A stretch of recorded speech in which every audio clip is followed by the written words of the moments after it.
আল্লাহর কাছে চাইছি যে তো আল্লাহ যেন দিন এবং মানে আখেরাত এবং দুনিয়া দুটাই যেন আমাদেরকে দান করে, মানে এই দেশে যেন সরকারও যেন যেত মানে ইসলামের পক্ষে কাজ করে, এগুলি মানে সব কিছু আমরা ভালো কিছু আশা করছি যে যে আমরা ভবিষ্যতে এই দেশে চাই শুধু কোরআনের কথাই চলবে, বুঝলেন না?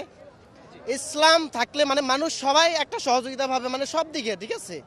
কারণ মানুষের দুর্বলতা কাটি যাবে, মানুষ সবাই সফল হয়ে যাবে, শক্ত হয়ে যাবে। শিখলাম আর কি ভাই, আমরা বিদেশি লোক এখানে আর কি পাকিস্তান থেকে আসছি, ঘুরতে ফিরতে আসলাম, ওই ইজতেমায় আসছিলাম।